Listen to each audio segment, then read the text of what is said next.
بسم اللہ الرحمن الرحیم۔ سورہ بقرہ کی آیت نمبر 172 سے ہمیں آج اپنے سبق کا آغاز کرنا ہے۔ یا ایھا الذین آمنوا، ایمان والو، کلوا من طیبات ما رزقناکم، کھاؤ ان پاکیزہ چیزوں میں سے جو ہم نے تم کو رزق کے طور پر دیں، واشکروا للہ، اور شکر کرو اللہ کا، ان کنتم ایاہ تعبدون، اگر تم اس کی عبادت کرتے ہو، اگر تم اسی کی عبادت کرتے ہو۔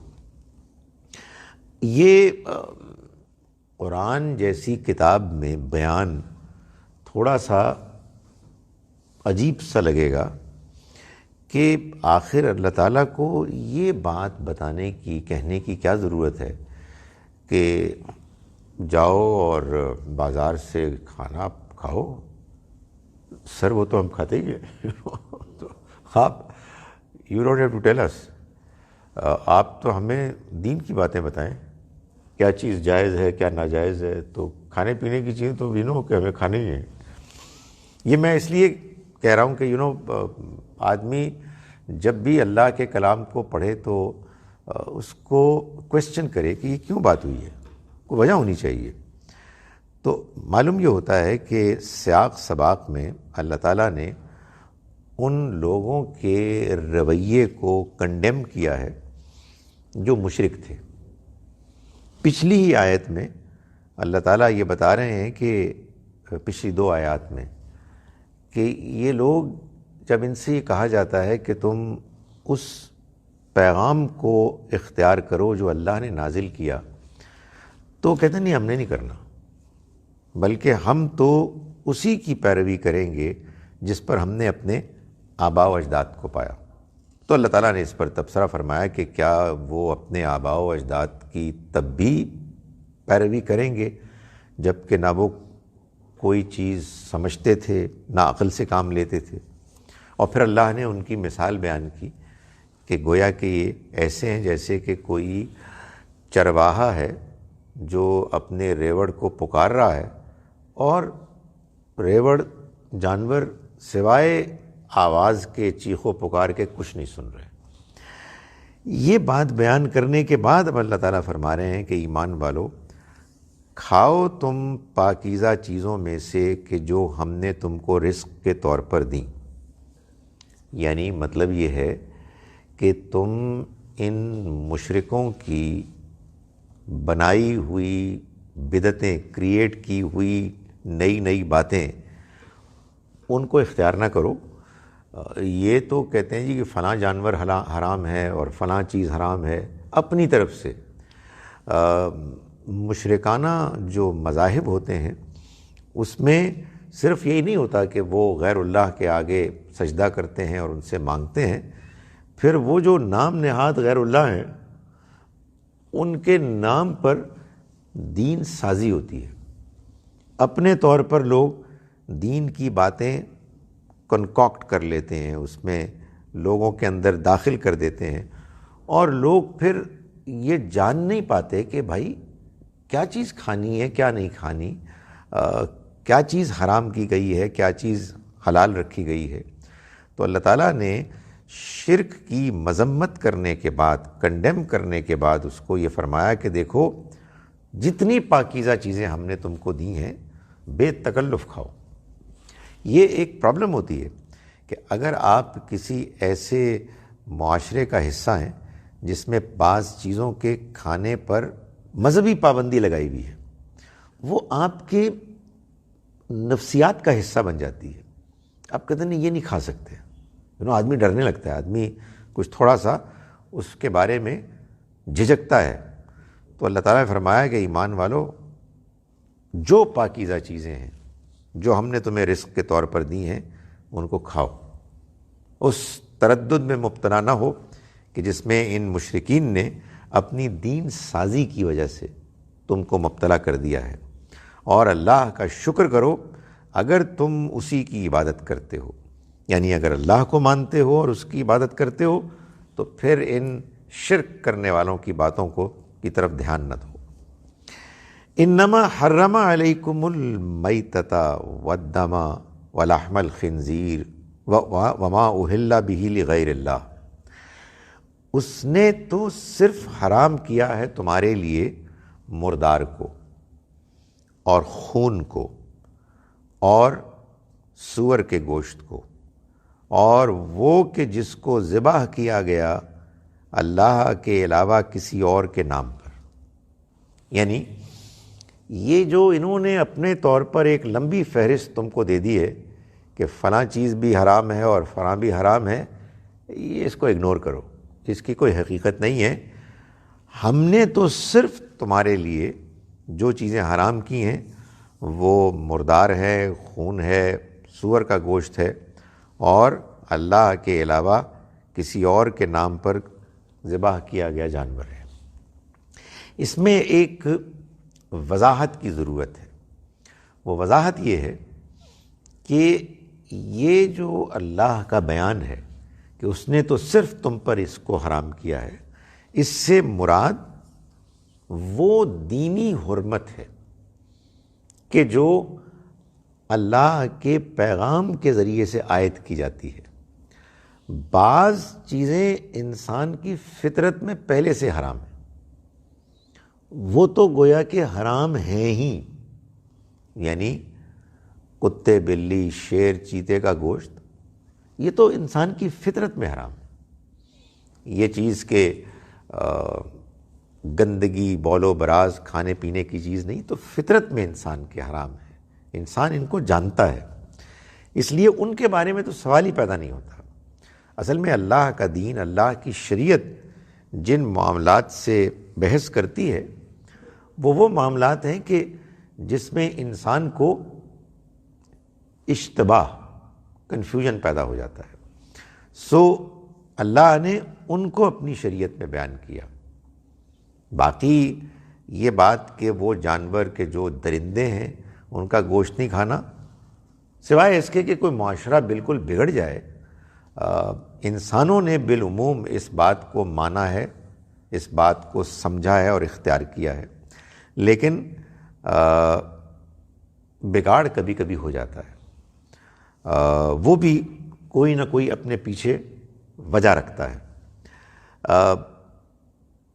اللہ نے یہاں جو بات بیان فرمائی ہے اس میں وہ چیزیں ہیں کہ جن کے بارے میں انسان کنفیوزڈ ہو جاتا ہے۔ اصل میں شریعت کا دائرہ یہی ہے، انسان جانتا ہے صحیح کیا ہے، غلط کیا ہے، پاک کیا ہے، ناپاک کیا ہے، وہ خود فیصلہ کرتا ہے، لیکن بعض معاملات میں وہ الجھ جاتا ہے، وہ غیر واضح ہوتا ہے، تو اللہ اپنا فیصلہ سنا دیتے ہیں۔ جیسے یہاں ہوا، بھیڑ، بکری، گائے، بھینس، یہ سب حلال ہیں، یہ چوپائے ہیں کہ جو لوگ گھروں میں رکھتے ہیں، اپنے لے جاتے ہیں کھیتوں میں، اپنے کام کاج کے لیے استعمال کرتے ہیں، اس میں کوئی مسئلہ ہی نہیں ہے، وہ پاکیزہ جانور ہیں۔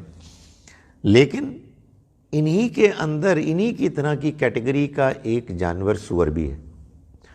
وہ میں اور آپ تو اس لیے نہیں جانتے کہ مسلمانوں نے سور سے اتنی نفرت کی ہے کہ وہ نظر ہی نہیں آتا، غائب ہو گیا، ہجرت کر کے وہ کہیں اور چلا گیا، ورنہ عام معاشروں میں جیسے بھیڑ بکری ہے ویسے ہی سور ہے، لیکن سور گوشت کھاتا ہے۔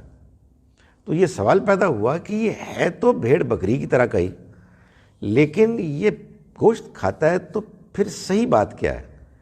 تو اللہ نے اپنی شریعت میں سنایا کہ صحیح بات اس کے بارے میں یہ کہ یہ حرام ہے۔ کتے، بلی، شیر کے بارے میں یہ بات بیان کرنے کی ضرورت ہی نہیں تھی، یہاں سوال پیدا ہوا، اس سوال کو اللہ تعالیٰ نے واضح کیا۔ اسی طرح سے یہ بات کہ بھیڑ بکری کا جانور کا گوشت تو جائز ہے، لیکن اگر وہ اس سے پہلے مر جائیں کہ ان کا خون ڈرین ہو، جس کو تزکیہ کہتے ہیں، تو کیا پھر بھی کھا سکتے ہیں؟ بھائی بکرے کا جانور حلال ہے، بھیڑ کا گوشت حلال ہے، تو اس کے حلال ہوتے ہوئے اگر مر بھی جائے تو کیا حرج ہے اس میں؟ تو اللہ تعالیٰ نے فرمایا نہیں، یہ حرام ہے، مردار کا گوشت حرام ہے۔ یہ مردار کتا نہیں ہے، یہ بھیڑ ہے، یہ بکری ہے، یہ گائے ہے، یہ بھینس ہے۔ اسی طرح سے یہ سوال پیدا ہوا کہ یہ تو ٹھیک ہے کہ یہ جانوروں کی جو گندگی ہوتی ہے، بول و براز، یہ کوئی کھانے کی چیز نہیں ہوتی، پینے کی چیز نہیں ہوتی۔ اس میں وہ ایک بڑی انٹرسٹنگ ایک اونٹ کے پیشاب والی جو ہے نا بات، موقع ملا تو میں اس کو ایک صاحب نے بیان کی ہے، میں اس کو بیان کروں گا۔ یہ گندگیاں ہیں، ان سے آدمی کی ویسی طبیعت بیزار ہوتی ہے، لیکن خون بھی ایسے ہی ہے۔ تو اللہ تعالیٰ نے فرمایا خون بھی ایسے ہی۔ سوال پیدا ہوتا تھا کہ خون کیا ایسی کیٹیگری کی چیز ہے؟ تو فرمایا کہ والدم، اور خون بھی۔ اسی طرح سے یہ بھی سوال پیدا ہوا کہ جانور تو حلال ہے، لیکن اس کو اللہ کے علاوہ کسی اور کے نام پر ذبح کیا گیا ہے، تو بہرحال اس سے جانور تو پاک ہی رہتا ہے۔ تو کہا نہیں، پاک نہیں رہتا، اس کے اندر عقیدے کی گندگی آ جاتی ہے، اس لیے یہ بھی حرام ہے۔ فمن اضطر غیر باغ ولا عاد، پھر جو مجبور ہو گیا، یعنی کسی موقع پر بھوکا ہے، کھانے کو کچھ بھی نہیں مل رہا، جان کے لالے پڑے ہوئے ہیں، پھر اگر کوئی ایسا کرے غیر باغ ولا عاد، بغیر چاہت کے، اور جتنی ضرورت ہے بس اتنا ہی، اگر کوئی ان کو کھاتا ہے تو ان اللہ غفور الرحیم، اللہ مغفرت کرنے والا، رحم کرنے والا ہے۔ یعنی آپ مجبوری کی حالت میں، جب آپ کے پاس کھانے پینے کو کچھ بھی نہیں ہے اور آپ محسوس کرتے ہیں کہ اس کے نتیجے میں جان کے لالے پڑ جائیں گے، تو پھر وہ چیز، وہ کھانے پینے کی چیز کہ جو عام حالات میں حرام ہے، اس کے حرام ہونے کے باوجود وہ شخص کہ جو مجبوراً اس کو کھا رہا ہے، استعمال کر رہا ہے، اللہ اس کو درگزر کرے گا۔ لیکن اس میں یہ شرط عائد کی کہ غیر باغن ولا عادن، نہ شوق رغبت کے ساتھ اور نہ ضرورت سے زیادہ۔ کھانے کو اب مل گیا اس لیے کہ کوئی اور چیز کھانے کو ہے نہیں، تو اس کو کھایا تو جا سکتا ہے، مگر بادر ناخواستہ، جان بچانے کے لیے، اور بس اتنا کہ جتنا کہ ضروری ہے، نہ کہ آدمی کہے کہ جی اب ہاتھ آ گیا ہے تو ہاتھ صاف کریں اس پہ، نہیں، جتنی ضرورت ہے اتنا، تو اللہ معاف کرنے والا ہے۔ اس میں ہمارے ہاں ایک بحث چھڑ گئی کہ کیا یہ جو اس طرح سے اللہ تعالیٰ نے رخصتیں دی ہیں حالت مجبوری میں، یہ کوئی پسندیدہ چیز ہے، یا یہ بس ایسے ہے کہ آپ اگر کمزور ہیں تو آپ ان کو اختیار کریں؟ تو اس معاملے میں صحیح بات یہی معلوم ہوتی ہے کہ اللہ کی دی ہوئی رخصت ویلکم کرنی چاہیے۔ بھائی آپ کو اگر اللہ نے، میں ایک مثال دے رہا ہوں سردیوں کی، کہ وضو کرتے ہوئے موزوں پر مسح کی رخصت دی ہوئی ہے، تو اللہ کا شکر ادا کرنا چاہیے۔ اگر آپ کو سفر کی حالت میں نماز قصر کرنے کی رخصت دی گئی ہے تو اس کو ویلکم کرنا چاہیے۔ یہ رخصت ہے، یہ لازم نہیں ہے۔ نبی صلی اللہ علیہ وسلم نے چونکہ اس رخصت سے ہمیشہ ہی فائدہ اٹھایا، اس لیے لوگوں کو یہ خیال ہوا کہ یہ لازم ہے۔ تو رخصت ہے، اور عام حالات میں رخصت سے فائدہ اٹھانا چاہیے، اللہ کا شکر کرنا چاہیے۔ بعض اوقات البتہ یہ ہو سکتا ہے کہ کوئی رخصت ایسی ہو کہ جس کو اگر آپ اختیار کریں تو اس کے نتیجے میں دین کے نام کو نقصان پہنچے، دین دشمن لوگ اس سے فائدہ اٹھائیں۔ جیسے مثال کے طور پر قرآن مجید سے یہ معلوم ہوتا ہے کہ اللہ تعالیٰ نے یہ رخصت دی کہ اگر آپ کی جان خطرے میں ہے تو آپ کلمہ کفر کہہ سکتے ہیں بادل ناخواستہ، یعنی ریلکٹنٹلی۔ لیکن ہمارے دور اول میں ایسا شاذ ہی کوئی ہوا ہے صحابہ کرام میں کہ کسی نے اس رخصت کو اویل کیا۔ سو رخصت کے بارے میں یہ ایک درمیان کا ایک اعتدال کا رویہ ہے کہ عام حالات میں آدمی کو رخصت سے فائدہ اٹھا کے اللہ کا شکر کرنا چاہیے، لیکن بعض اوقات اس کی ضرورت پیش آ جاتی ہے کہ آپ رخصت کو نظر انداز کریں اور ثابت قدم رہیں، اور آپ اللہ کے دین، اس کے جو حرام کی ہوئی چیزیں ہیں ان کی حرمت کے فیصلے پر قائم اور رہیں، ڈٹے رہیں۔ فرمایا کہ ان الذین یکتمون ما انزل اللہ۔ اب ظاہر ہے کہ یہ وہ چیز ہے کہ جو اللہ کی شریعت کا بیان ہے۔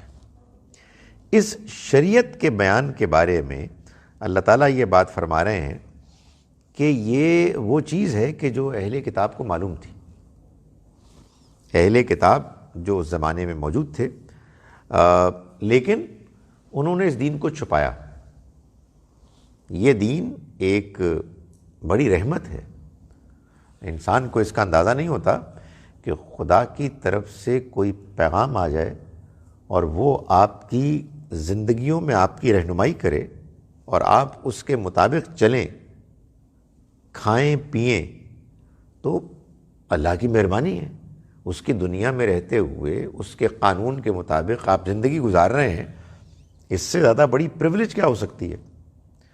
تو جب یہ شریعت کا بیان آیا تو ایک مرتبہ پھر اللہ تعالیٰ نے اس بات کو دوبارہ اٹھایا کہ جو ابھی زیر بحث آئی تھی پیچھے چند آیات پہلے، یعنی یہ اہل کتاب، ان کی بدنصیبی ہے، ان کو یہ دین ملا تھا اور اب پھر ملا، یہ اس کو مان لیتے، اس کو اختیار کر لیتے تو یہ اللہ کے منظور نظر ہو جاتے۔ مگر انہوں نے کیا کیا؟ جنہوں نے، حقیقت یہ ہے کہ وہ لوگ کہ جنہوں نے یکتمون ما انزل اللہ، جو چھپاتے ہیں ان باتوں کو جو اللہ نے نازل کی، من الکتاب، کتاب میں، وَيَشْتَرُونَ بِهِ ثَمَنًا قَلِيلًا، اور اس کے بدلے وہ بہت تھوڑی قیمت وصول کرتے ہیں۔ أُولَٰئِكَ مَا يَأْكُلُونَ فِي بُطُونِهِمْ إِلَّا النَّارَ، یہ وہ لوگ ہیں کہ جو نہیں ٹھونستے اپنے پیٹوں میں سوائے آگ کے، یعنی یہ اپنے پیٹ میں آگ کے انگارے بھر رہے ہیں، یہ اپنے آپ کو اللہ کی ناراضگی کے نتیجے میں آخرت میں ناکامی سے دوچار کر رہے ہیں۔ فرمایا کہ کون لوگ ہیں؟ یہ وہ لوگ ہیں کہ جنہوں نے اللہ کے پیغام کو چھپایا۔ اللہ کے پیغام کو چھپایا یعنی ان کے پاس یہ واضح گواہی موجود تھی کہ قرآن اور نبی اکرم صلی اللہ علیہ وسلم اللہ کی طرف سے آئے ہیں، ان کو وہ پیشن گوئیاں موجود ان کو معلوم تھیں، اور اس کے باوجود وہ ان کو چھپا رہے تھے۔ تو فرمایا کہ جنہوں نے یہ کام کیا کہ چھپایا اس کو کہ جو اللہ نے نازل کیا کتاب میں، اور انہوں نے یشترون بھی ثمنًا قلیلا، اس کو تھوڑی قیمت کے بدلے انہوں نے قبول کر لیا۔ تھوڑی قیمت یعنی اللہ کے دین، اللہ کے پیغام کے مقابلے میں آپ جو قیمت بھی وصول کریں گے وہ بڑی حقیر ہے۔ خدا کا پیغام، اس کے ہاں آخرت کی کامیابی، اس کو چھوڑ کر اگر کوئی آدمی دنیا کو پسند کرے اور ترجیح دے تو وہ گویا کہ ایک بہت ہی حقیر قیمت وصول کر رہا ہے۔ فرمایا جنہوں نے یہ کیا، یعنی یہ جب قرآن یہ بیان کرتا ہے اس طرح کی بات تو اس سے مراد ہوتی ہے کہ لوگوں نے دنیا کو ترجیح دی دین پر، شہرت کو، اپنی مقبولیت کو، مال دولت کو ترجیح دی اس بات پر کہ اللہ کا پیغام، اللہ کی رضا حاصل ہو۔ یہودیوں کا یہ مسئلہ تھا کہ جب اسلام آیا تو لوگ ان کی طرف رجوع کرتے تھے دین کے لیے، فتووں کے لیے، رہنمائی کے لیے، اور یہ بڑی اٹریکٹیو چیز ہوتی ہے کہ آپ کے پاس لوگ آ رہے ہیں، آپ سے دین کے بارے میں پوچھ رہے ہیں، آپ کو ایک مقام حاصل ہے، عزت ہے، احترام ہے، وہ پیسے ویسے بھی مل رہے ہیں۔ آپ کو پتہ لگے کہ کوئی اور صاحب آ گئے ہیں اور ان کے پاس سچائی ہے اور وہ آپ سے بہتر ہیں، تو اب اس کے بعد یا تو آدمی دیانتدار ہو تو وہ کہے جی کہ بالکل میں اس کو مانتا ہوں جی، آپ جائیں اور انہی سے پوچھیں، اس لیے کہ وہی ہیں کہ جو اب اللہ کا پیغام لے کر آئے ہیں، ہماری کتابیں بھی یہی کہتی ہیں، تو پھر آدمی اس کے لیے تیار ہو جائے گا کہ جی پھر ہمارا جو کچھ بھی کاروبار چل رہا تھا اللہ مالک ہے، لیکن لوگ عام طور پر اس کے لیے تیار نہیں ہوتے، تو مخالفت کرتے ہیں۔ تو انہوں نے چھپایا اس کو کہ جو نازل کیا اللہ نے کتاب میں سے، اور وہ بیچتے ہیں اس کو تھوڑی قیمت کے بدلے میں، یعنی دنیا میں جو کچھ ان کو ملتا ہے انہوں نے اس کو ترجیح دی، اور اللہ کی طرف سے جو ان کو ہدایت تھی کہ وہ لوگوں کے سامنے اس کا اعلان کریں کہ یہ آنے والے اللہ کے پیغمبر ہیں، ان کے ساتھ جو کتاب ہے وہ اللہ کی کتاب ہے، انہوں نے اس ذمہ داری کو نبھانے سے انکار کر دیا۔ فرمایا کہ یہ لوگ اپنے پیٹ میں صرف آگ بھر رہے ہیں دوزخ کی۔ وَلَا يُكَلِّمُهُمُ اللَّهُ يَوْمَ الْقِيَامَةِ، اور اللہ قیامت کے دن ان سے کلام نہیں کرے گا، یعنی ان سے نرمی کے ساتھ، مہربانی کے ساتھ بات نہیں کرے گا۔ یہ گویا کہ اہل کتاب کو ایک احساس دلایا جا رہا ہے کہ وہ کتنے بد نصیب ہیں۔ صدیوں سے اللہ ان سے کلام کر رہا تھا، ان کے درمیان پیغمبر ہوتے تھے جن پر اللہ کی وحی آتی تھی، اللہ ان سے بات کرتا تھا، گویا کہ بنی اسرائیل سے بات کرتا تھا۔ اور اب صورتحال یہ ہے کہ اس وحی میں جو اللہ نے ان کو ہدایت رہنمائی کی کہ وہ اللہ کے آخری پیغمبر کے بارے میں لوگوں کو متعارف کرائیں گے، ان کی خبر دیں گے، انہوں نے اس سے انکار کر دیا اور ان کی خبر کو جو ان کی اپنی کتابوں میں ہے مٹانے چھپانے کی کوشش کی۔ تو فرمایا کہ یہ وہ مجرم ہے کہ جن سے اب اللہ قیامت کے روز بات بھی نہیں کرے گا، یعنی جو ان کو یہاں دنیا میں کلام کا شرف حاصل ہوا، اب یہ ہمیشہ کے لیے ان سے چھن گیا ہے، اور نہ دنیا میں نہ آخرت میں ان کو اب اس کا موقع ملے گا۔ وَلَا يُزَكِّيهِمْ، اور نہ ہی وہ ان کو تزکیہ کرے گا، نہ ہی ان کو پاک کرے گا۔ اس آیہ مبارکہ کے اس ٹکڑے سے یہ معلوم ہوتا ہے کہ اللہ تعالیٰ بعض لوگوں کو قیامت کے روز بھی پاک کرے گا۔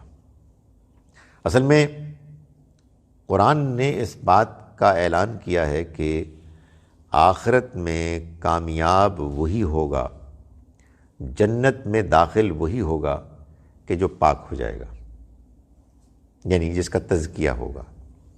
قد افلح من زکاہا، فلاح پا گیا جس نے اس کو پاک کر دیا، وقد خاب من دساہا، اور برباد ہو گیا جس نے اس کو آلودہ کر دیا۔ قد افلح من تزکا، فلاح پا گیا جس نے اس کا تزکیہ کر لیا۔ سو معلوم یہ ہوا کہ آخرت کی کامیابی منحصر ہے اس پر کہ انسان اس دنیا میں اپنا تزکیہ کرے۔ تزکیہ یعنی پاکیزگی اور روحانی اور اخلاقی ترقی، پاکیزگی، بدن کی پاکیزگی، خوراک کی پاکیزگی، اور سب سے بڑھ کر اخلاق کی پاکیزگی۔ انسان کے اندر اللہ نے ایک اخلاقی حس رکھی ہوئی ہے۔ ہم جانتے ہیں کیا چیز مطلوب اور پسندیدہ ہے اور کیا غیر مطلوب اور ناپسندیدہ ہے۔ فوراً سن کے، فوراً دیکھ کے آدمی کو اندازہ ہو جاتا ہے۔ وہ اندازہ بعض اوقات اس وقت نہیں ہوتا جب آدمی کی کوئی اپنی ویسٹڈ انٹرسٹ ہوتی ہے، جب آدمی کی اپنی ذات شامل ہو جاتی ہے، ورنہ حقیقت یہ ہے کہ ہم میں سے ہر ایک با کمال جج ہے، کوئی فیصلہ کرنے میں مشکل نہیں ہوتی۔ ابھی ایک صاحب نے مجھے ایک کلپ سنائی کہ دیکھیں یہ مجھے انہوں نے پیغام دیا، میں نے کیا بےہودہ پیغام ہے، ارے کوئی مسئلہ ہی نہیں تھا، وہ کوئی کسی کو ڈانٹ رہا تھا، تو میں کہ یہ تو بالکل بےہودہ بات ہے، اور یہ ممکن ہے کہ جب میری باری آئے تو میں اسی طرح ڈانٹ رہا ہوں۔ تو یہ انسان کے ساتھ ایک اور مسئلہ ہے لگا ہوا۔ تو یہ جو انسان کے اندر اللہ نے اخلاق کے بارے میں کلیئر انڈرسٹینڈنگ رکھی ہوئی ہے، اللہ تعالیٰ چاہتے ہیں کہ انسان اس رہنمائی کو فالو کرے۔ جب ہم اس کی خلاف ورزی کرتے ہیں تو اصل میں ہمارے اندر گندگی آ جاتی ہے۔ اس کو قرآن نے گندگی کہا ہے، اس کو قرآن نے زنگ کہا ہے، انسان زنگ آلود ہو جاتا ہے۔ اس کو قرآن نے ٹیڑھا پن کہا ہے، انسان کا دل ٹیڑھا ہو جاتا ہے۔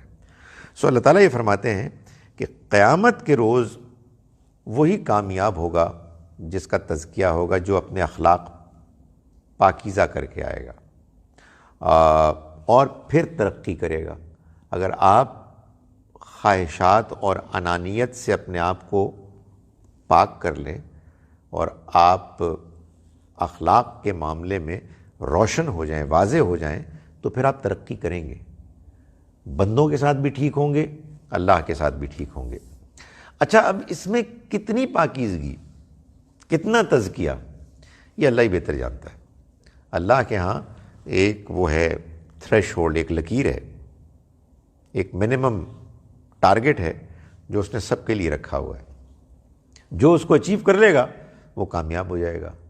لیکن ایک اور بھی کام کیا، جو اچیو نہیں کرے گا اس کا بھی ذرا لوور لیول کا ٹارگٹ رکھ کے ان کے لیے بھی گنجائش رکھی ہے کہ یہ سفارش سے پاک ہو جائے گا، یعنی ان کے لیے دعائیں ہوں گی اور اللہ تعالیٰ دعاؤں کے اور شفاعت کی بنیاد پر ان کو بھی پاس کر دے گا۔ اس سے بھی ایک نیچے لیول رکھا ہوا ہے، اور وہ ان کا ہے کہ جن کو قیامت کے روز ذرا مار پیٹ کے ذرا جہنم میں ڈال کے پاک کرے گا اور نکال کے جنت میں ڈالے گا۔ مہربانیاں ہی مہربانیاں ہیں، لیکن بعض بد نصیب ہوں گے کہ وہ اس کیٹیگری میں بھی نہیں آئیں گے۔ یہ ان کا ذکر ہے کہ فرمایا کہ یہ وہ لوگ ہیں کہ جن کو نہ اللہ ان سے کلام کرے گا قیامت کے دن اور نہ ہی ان کا تزکیہ کرے گا، یعنی قیامت کے دن بھی تزکیہ نہیں ہوگا۔ وَلَهُمْ عَذَابٌ عَلِيمٌ، ان کے لیے ایک دردناک عذاب ہوگا۔ یہ کون لوگ ہیں؟ یہ واقعی بہت بڑا جرم ہے کہ آپ کو یہ کہا گیا کہ بھائی صاحب یہ پیغام ذرا آپ ان کو پہنچا دیجیے گا، آپ بھول گئے۔ کوئی ایسا جرم نہیں ہے، آپ کو یاد ہے، لیکن آپ کہتے ہیں کہ اگر میں نے یہ پیغام ان کو پہنچا دیا تو یہ جو میرا کاروبار ہے تو ٹھپ ہو جائے گا۔ پیغام پہنچانے والے اللہ میاں ہیں اور آپ کہہ رہے ہیں کہ میں نہیں پہنچاتا، تو یہ تو خدا کے آگے بغاوت ہے، اتنی بڑی جسارت ہے کہ گویا کہ آپ کہہ رہے ہیں کہ سوری ہم نے نہیں کرنا، ہمیں اپنی خواہش، ہمیں اپنا کاروبار، ہمیں اپنی دنیا زیادہ اہم لگتی ہے، ہمیں اس کا زیادہ لحاظ ہے۔ تو اللہ تعالیٰ نے اس پر جو غصے کا اظہار کیا ہے کوئی شبہ نہیں ہے کہ وہ ڈیزرو کرتے ہیں۔ فرمایا کہ اولئک الذین اشتروا الضلالۃ بالہدیٰ، یہ وہ لوگ ہیں کہ جنہوں نے پسند کر لیا، خرید لیا گمراہی کو ہدایت کے بدلے۔ ان کو موقع ملا تھا کہ یہ ہدایت پاتے، انہوں نے ہدایت کو اگنور کیا اور گمراہی کو حاصل کر لیا، گمراہی کو ترجیح دی۔ والعذاب بالمغفرہ، اور انہوں نے عذاب حاصل کر لیا مغفرت کو چھوڑ کر۔ اللہ نے مغفرت کا موقع دیا تھا ان کو، اور یار جو غلطیاں ہوئی تھیں، جو گندگیاں ہوئی تھیں، وہ اعلان کر کے کہ بھائی یہ ہمارے پاس اللہ کا پیغام موجود ہے اور اس کو تم مانو، اس کے مطابق یہ نیا آنے والا پیغام یہ اللہ کی طرف سے ہے۔ تو اللہ کا وعدہ تھا کہ ان کے گناہ دھل جائیں گے، لیکن انہوں نے عذاب کو پسند کیا مغفرت کے مقابلے میں۔ فما اصبرہم علی النار، تو یہ آگ کے، جہنم کے معاملے میں کتنے بہادر ہو گئے، کتنے جری ہو گئے، یعنی کیسا عجیب معاملہ ہے کہ یہ بے پرواہ ہو گئے ہیں۔ معلوم ہوتا ہے کہ ان کو کوئی مسئلہ ہی نہیں ہے، یعنی پرلے درجے کی حماقت میں مبتلا ہو گئے ہیں۔ ان کو اس کا اندازہ ہی نہیں ہے کہ یہ جو ٹھٹائی انہوں نے اختیار کی ہے، اس کے بعد ابھی اللہ کے ہاں بچیں گے نہیں۔ فرمایا ذالک بان اللہ نزل الکتاب بالحق، ذالک یہ اس وجہ سے ہوگا، بان اللہ کہ اللہ نے نزل الکتاب بالحق نازل کی کتاب بالحق، حق کی شکل میں۔ حق یعنی فیصلہ کن، فیصلہ کن ٹیکسٹ کی حیثیت سے اللہ نے کتاب نازل کی۔ وَإِنَّ الَّذِينَ اخْتَلَفُوا فِي الْكِتَابِ، اور وہ لوگ کہ جو کتاب کے بارے میں اختلاف کرتے ہیں، لفی شقاق بعید، وہ ایک دور کی گمراہی میں مبتلا ہو گئے، یعنی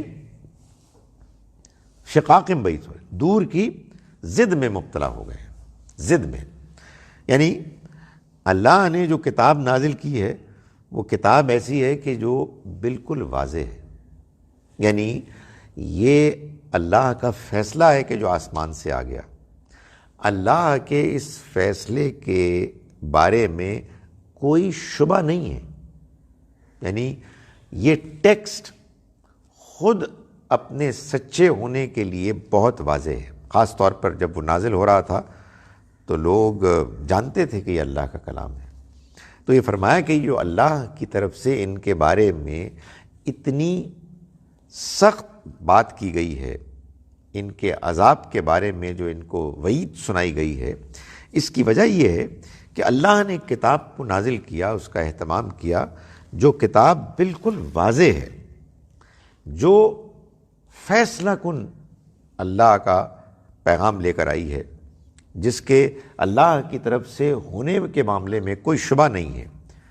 تو وہ لوگ کہ جنہوں نے اس کتاب کے بارے میں اختلاف کیا، وہ دور کی ضد میں مبتلا ہو گئے ہیں۔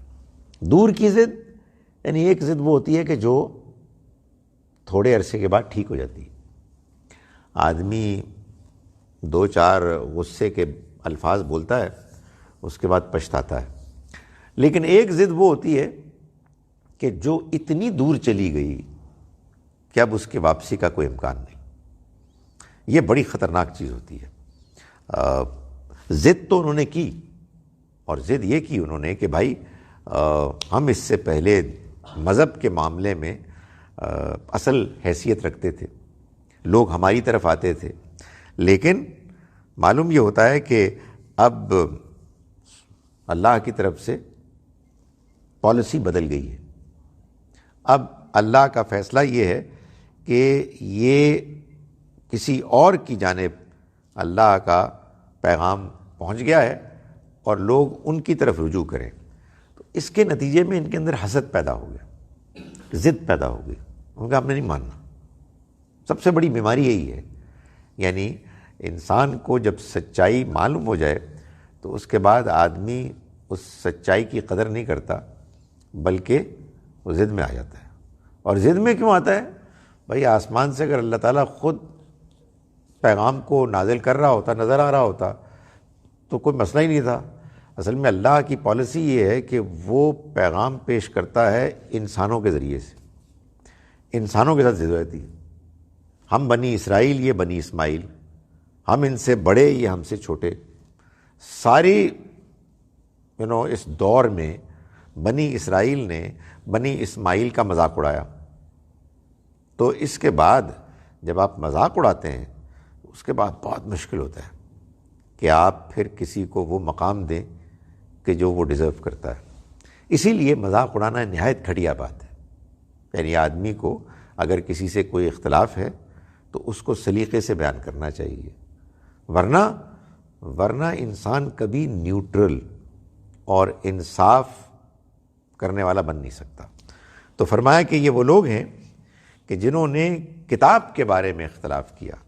جو لوگ اس کتاب کے بارے میں اختلاف جنہوں نے کیا وہ طور کی ضد میں مبتلا ہو گئے. لیس البر ان تولوا وجوہکم قبل المشرق والمغرب. نیکی اور وفاداری اس چیز کا نام نہیں ہے کہ تم اپنے چہروں کا رخ کر لو مشرق یا مغرب کی طرف. یہ اب اللہ تعالیٰ آپ یوں سمجھیے کہ اپنی شریعت کے بیان میں سب سے پہلے ایک تمہیدی انٹروڈکٹری سٹیٹمنٹ دے رہے ہیں کہ اب جو ایک سلسلہ شروع ہوگا اللہ کی طرف سے ایک ایک کر کے ترتیب کے ساتھ شریعت کے احکام کا، اس میں ایک ابتدائی بات ہے جو آپ یوں سمجھیے کہ پوری اللہ کی شریعت کی اسکیم کو ایک سمرائزڈ فارم میں بیان کر دیا گیا کہ اس کی اصل روح کیا ہے. اس بیان سے پہلے اللہ تعالیٰ نے جو پہلی بات بیان فرمائی ہے وہ اصل میں اہل کتاب پر ایک تاریض ہے. اہل کتاب جو حرکتیں کرتے تھے ان کی ان حرکتوں پر ایک انڈائریکٹ بالواسطہ تبصرہ ہے. وہ کیا کرتے تھے؟ وہ یہ کرتے تھے کہ وہ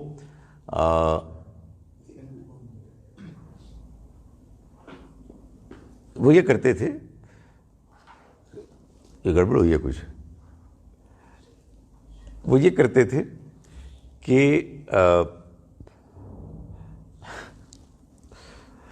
میں ڈسٹریکٹ ہو گیا ہوں. آپ نے کہا تھا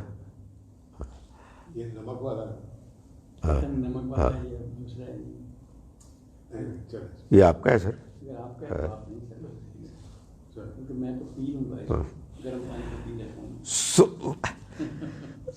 وہ یہ کرتے تھے کہ لڑتے تھے آپس میں مشرق اور مغرب کے چکر میں. عیسائیوں کے نزدیک بیت المقدس کا مشرقی کنارہ مقدس تھا، اس لیے کہ قرآن سے بھی معلوم ہوتا ہے کہ مریم علیہ السلام نے جو وہاں قیام کیا، اعتکاف کیا، وہ اس کنارے پر تھا. یہودیوں نے ضد میں آ کے کہا جی مغرب ہمیں زیادہ ہمارے لیے عزیز ہے. آپ یقین جانیے کہ فرقے رباریت میں ہی کچھ ہوتا ہے. ہر فرقہ اپنے لیے کوئی خاص نمایاں چیز طے کر لیتا ہے، کوئی پگڑی کا رنگ، کوئی اذان دینے کا طریقہ، کوئی فلاں، تاکہ آپ ایک دوسرے سے الگ الگ ہوں. تو یہ صرف کوئی ہماری دریافت نہیں ہے، یہ بنی اسرائیل بھی ایسے ہی تھے. اور اس میں یہود و نصارہ دو بڑے گروہ فرقے تھے. تو نصارہ مشرق کی طرف رخ کرنے کو پر زیادہ زور دیتے تھے، اور یہود مغرب کی طرف رخ کرنے کو زیادہ اہمیت دیتے تھے، حالانکہ اس کی دین میں کوئی حیثیت ہی نہیں تھی. یعنی یہی ہوتا ہے کہ وہ موضوعات، وہ مقاصد جن کی سرے سے کوئی اہمیت نہیں ہے، وہ اصل موضوعات بن جاتے ہیں اور اصل روح ختم ہو جاتی ہے، اصل مقصد فراموش ہو جاتا ہے. تو اللہ تعالیٰ نے مسلمانوں کو جب دین بیان کیا ان کے سامنے، تو سب سے پہلے یہ بات بیان کی کہ نیکی اور وفاداری یہ نہیں ہے کہ تم رخ کرو اپنے چہروں کا مشرق اور مغرب کی طرف. وَلَٰكِنَّ الْبِرَّ مَنْ آمَنَ بِاللَّهِ. اب اس کی نفی کرنے کے بعد اب اللہ تعالیٰ یہ بتا رہے ہیں کہ اصل وفاداری، اصل نیکی جو اللہ کے ہاں مطلوب ہے وہ کیا ہے؟ فرمایا کہ بلکہ اصل نیکی اور وفاداری تو اس شخص کی ہے کہ جو ایمان لایا اللہ پر۔ یہاں جس طرح سے اللہ پر ایمان لانے کو بیان کیا گیا ہے، اس سے مراد ہے سچا پکا ایمان، جس میں کوئی شرک کا شائبہ نہ ہو اور انسان پوری طرح سے اپنے آپ کو اللہ کے سپرد کرنے کا ارادہ کرے۔ والیوم الآخر، اور وہ ایمان لایا آخرت کے دن پر، یعنی آخرت کے دن کا وہ ایمان کہ جس میں یہ بات بالکل واضح ہو کہ ہمیں موت کے بعد اس کے سامنے کھڑا ہونا ہے اور اپنی زندگی کی کارکردگی پرفارمنس کی بنیاد پر جواب دہ ہونا ہے۔ اس جواب دہی میں کوئی ہمیں بچا نہیں سکے گا اگر ہماری کارکردگی ٹھیک نہ ہوئی، کوئی سفارش، کوئی شفاعت کام نہیں آئے گی۔ یہ آخرت پر ایمان ہے، یعنی ایسا ایمان کہ جس میں انسان اس بات کو مانتا ہے کہ وہ حساب کتاب بے لاگ ہوگا، اس میں کسی قسم کا کسی کے ساتھ کوئی فیورٹزم کا معاملہ نہیں ہوگا۔ تو فرمایا کہ آخرت کے دن پر ایمان لایا، والملائکتی، اور فرشتوں پر۔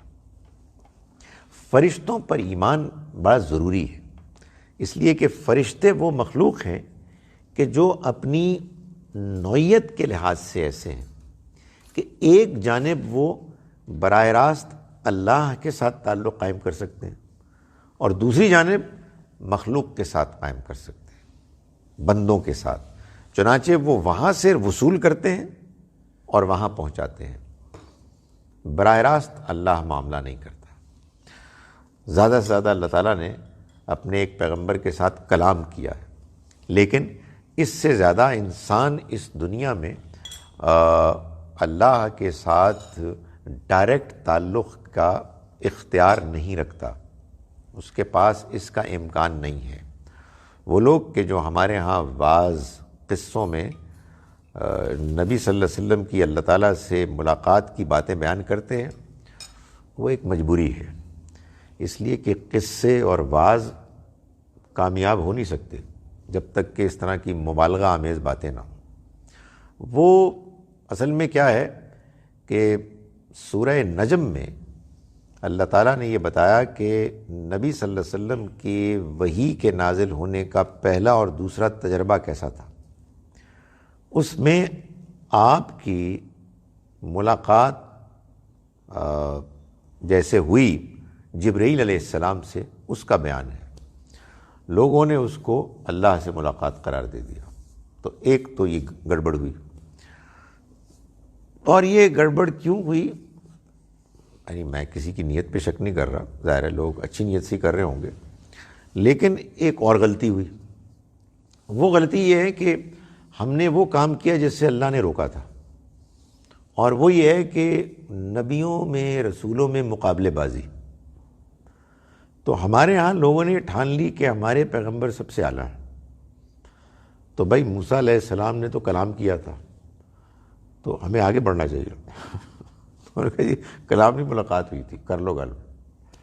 تو یہ خواہ کے مسائل ہیں، ورنہ اصل حقیقت یہ ہے کہ فرشتوں کے ذریعے سے پیغمبروں کو اللہ کا پیغام پہنچتا ہے، اور فرشتوں کے ذریعے سے اللہ تعالیٰ اپنے پلانز کو اس دنیا میں امپلیمنٹ کرتے ہیں۔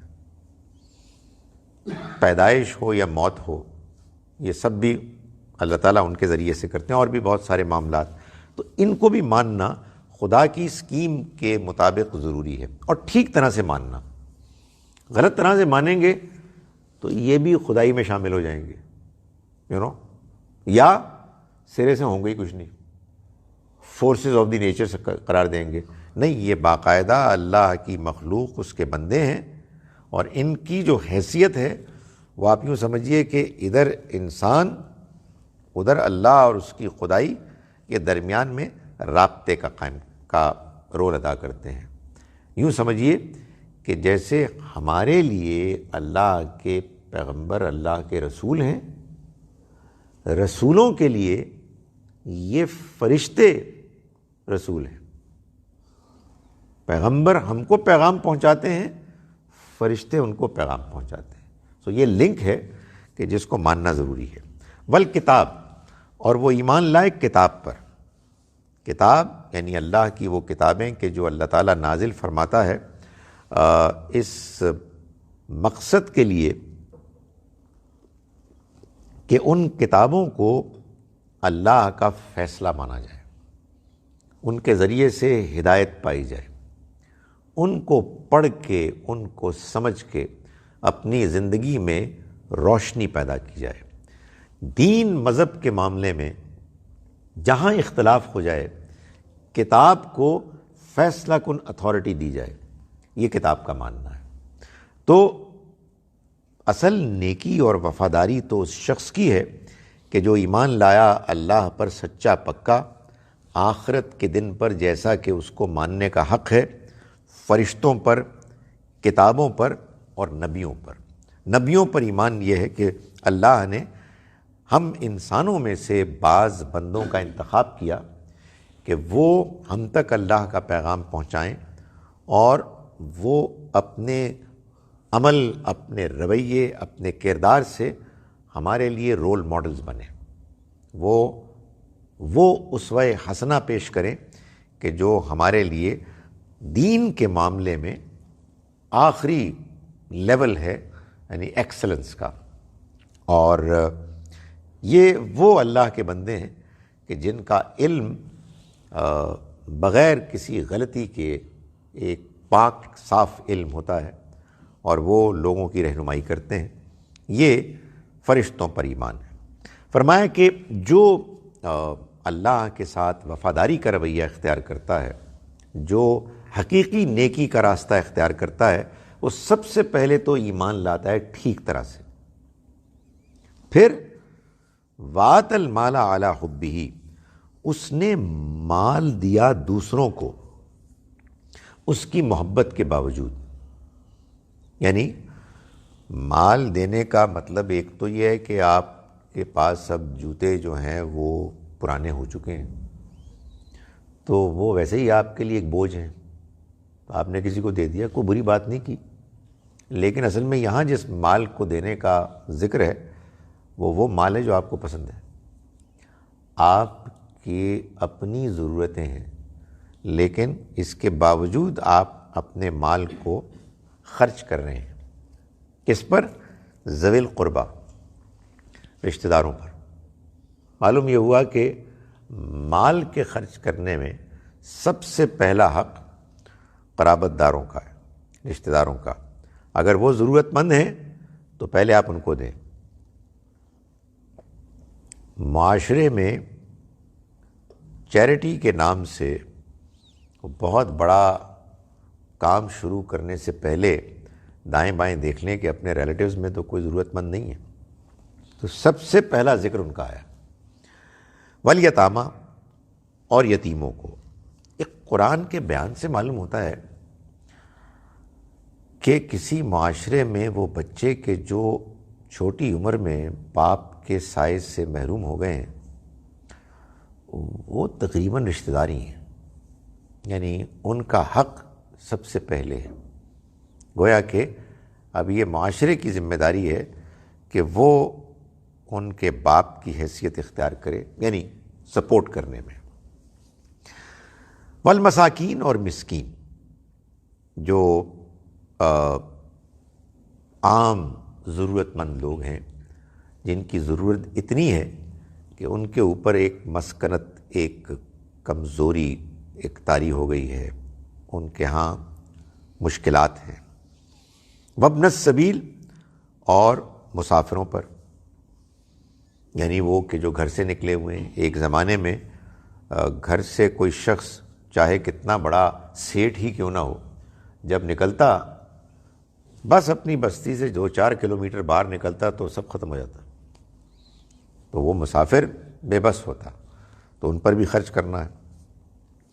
بس سائلین اور مانگنے والے، یعنی وہ کہ جو اپنی ضرورت آپ کے سامنے پیش کر دیں. معلوم ہوتا ہے کہ بس پیش کر دی، آپ کا دل ٹھکتا ہے دے دیں، نہیں ٹھکتا تو زیادہ ان کو ملامت نہ کریں، نہ دیں. تو ان کے لیے بھی خرچ کرنے کے لیے کہا گیا ہے. وفر رقاب، اور گردنیں چھڑانے کے لیے. گردنیں چھڑانے یعنی غلاموں اور لونڈیوں کو آزاد کرنے کے لیے وہ اپنا مال خرچ کرتے ہیں. ایک زمانے میں غلامی کا رواج تھا. پرزنرز آف وار، جو جنگی قیدی ہوتے تھے، ان کے لیے کوئی اور انتظام ہی نہیں تھا سوائے اس کے کہ وہ جو فاتح فوج ہے ان میں بانٹ دیے جائیں. مرد ہیں تو غلام ہیں، عورتیں ہیں تو لونڈیاں ہیں. تو اس طرح سے ان کا بندوبست ہو جاتا تھا، ورنہ وہ بے یار و مددگار لٹ جائیں. تو یہ ایک بڑا احسن عمدہ طریقہ تھا ایک زمانے میں. اللہ تعالیٰ نے اس کو پسند نہیں فرمایا. قرآن کے نزول کے بالکل آغاز ہی میں یہ کہہ دیا کہ اس کو بدلنا ہے ہم نے. لیکن اللہ تعالیٰ حکیم و دانا ہے. وہ یہ جانتے تھے کہ اگر ان کو فوراً آزاد کرنے کا حکم دیا گیا تو ان کا مسئلہ حل نہیں ہوگا، زیادہ گمبھیر ہو جائے گا. یہ بعض اوقات حکمت کی جب کمی ہوتی ہے تو آدمی ہمدردی میں وہ کام کرتا ہے جس سے آپ جس کے ساتھ ہمدردی کر رہے ہوتے ہیں اس کا نقصان ہوتا ہے. آپ نے یہ فیصلہ کیا کہ یہ مرد حضرات دوسری شادیاں کر لیتے ہیں، تو دوسری شادی کے بارے میں یہ فیصلہ کیا کہ اب پہلی بیوی سے اجازت لے کے کی جائے گی. وہ پتہ یہ لگا کہ پہلی بیوی کو نقصان ہو گیا.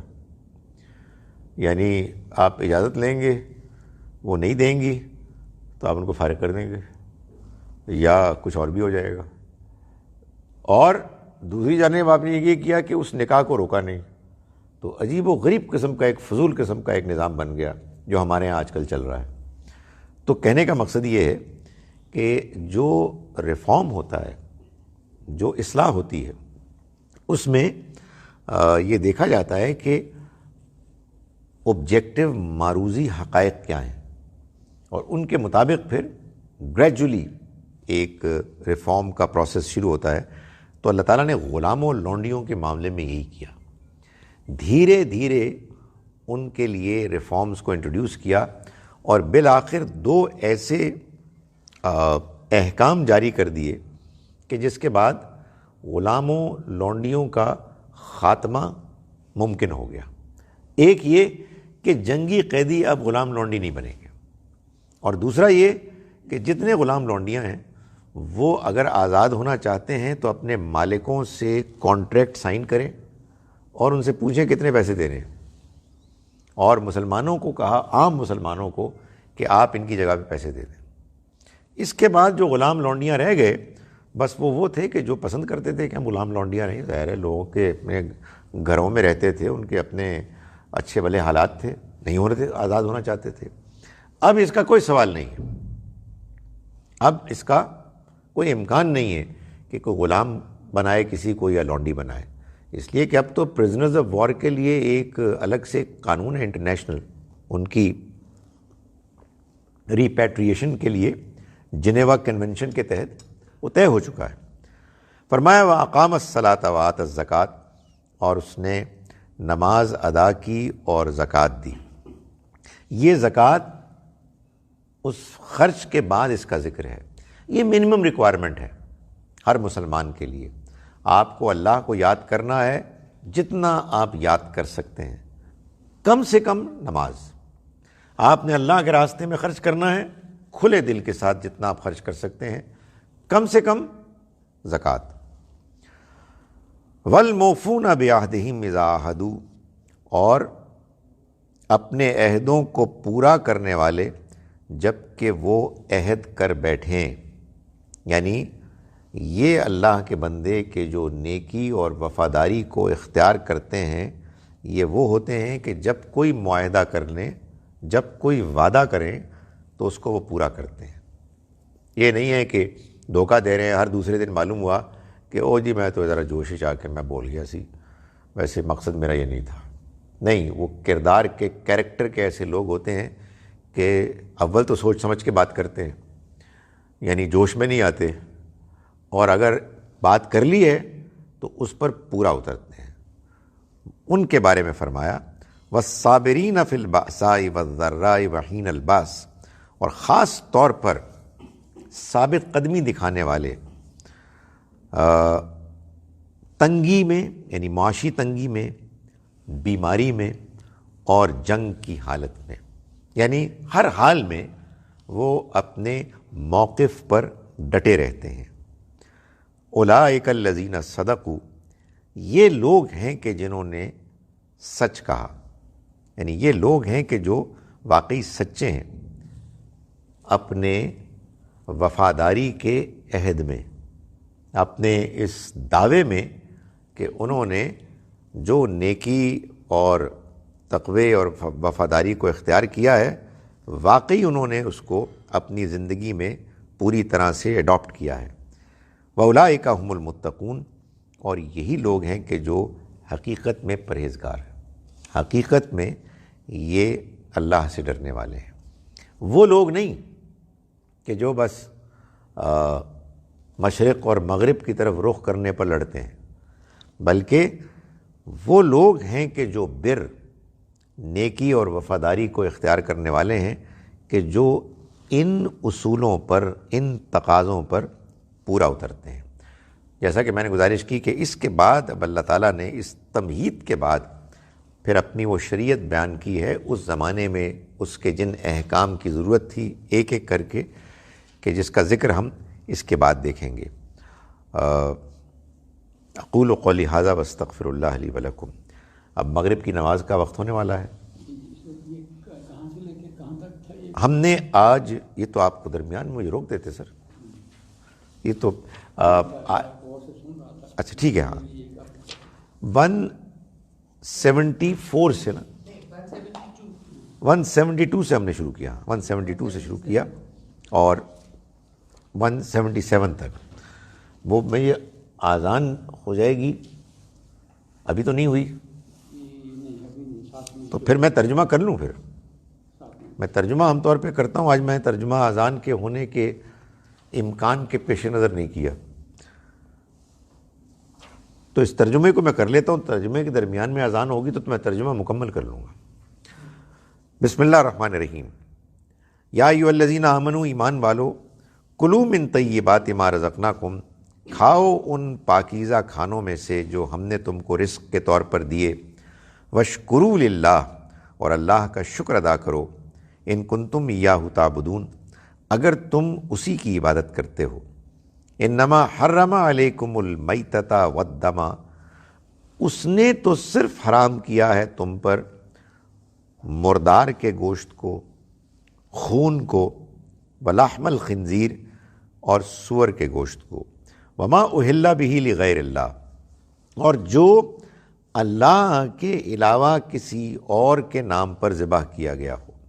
فمن اضطر غیر باغ ولا عاد، پھر جو مجبور ہو گیا اگر وہ بغیر شوق کے اور اتنا جتنا کہ ضرورت ہے اس سے زیادہ نہیں کھاتا ہے، استعمال کرتا ہے، فلا اثم علیہ، تو اس پر کوئی گناہ نہیں. ان اللہ غفور رحیم، یقیناً اللہ مغفرت کرنے والا، رحم کرنے والا ہے.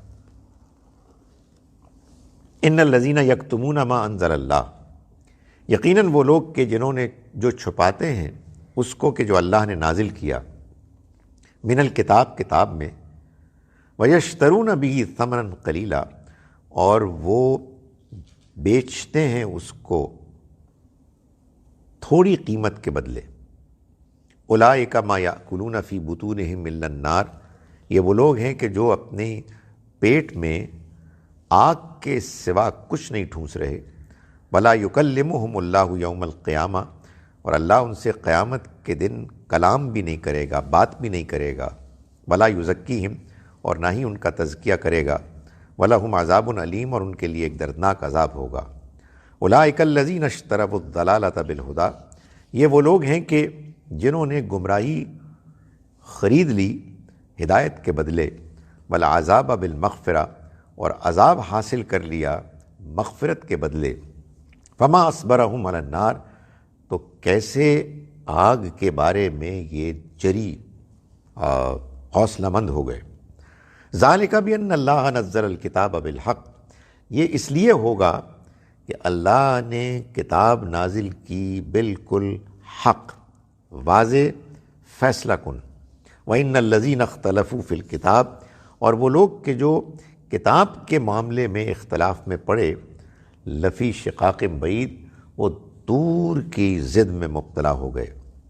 لیس البر ان تولوا وجوہکم قبل المشرق والمغرب، نیکی اور حقیقی وفاداری یہ نہیں ہے کہ تم اپنے چہروں کا رخ کرو مشرق کی طرف اور مغرب کی طرف، ولکن البر، مگر حقیقی نیکی اور وفاداری تو اس کی ہے کہ من آمن باللہ، جو اللہ پر سچا ایمان لایا، والیوم الآخر، اور آخرت کے دن پر، والملائکتی، اور فرشتوں پر، والکتاب والنبیین، اور کتاب اور نبیوں پر، وآت المال علی حبہ، اور اس نے مال دیا اس کی محبت کے باوجود، ذوی القربى والیتامى والمساکین وابن السبیل والسائلین وفی الرقاب، رشتہ داروں کو، یتیموں کو، مسکینوں کو، مسافروں کو، سوال کرنے والوں کو، اور گردنوں کے چھڑانے کے لیے، وَأَقَامَ الصَّلَاةَ وَآتَى الزَّكَاةَ، اور اس نے نماز کا اہتمام کیا اور زکوٰۃ ادا کی، وَالْمُوفُونَ بِعَهْدِهِمْ إِذَا عَاهَدُوا،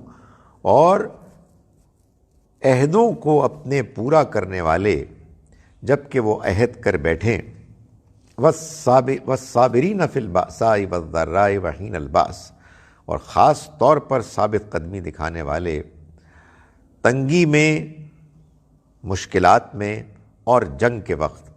اولئک الذین صدقوا، یہی وہ لوگ ہیں کہ جو سچے ہیں، واولئک هم المتقون، اور یہی لوگ ہیں کہ جو حقیقت میں پرہیزگار ہیں۔ اقول قولی ھذا واستغفر اللہ لی ولکم۔ اب ہم نماز کے لیے اٹھ رہے ہیں، اور نماز کے بعد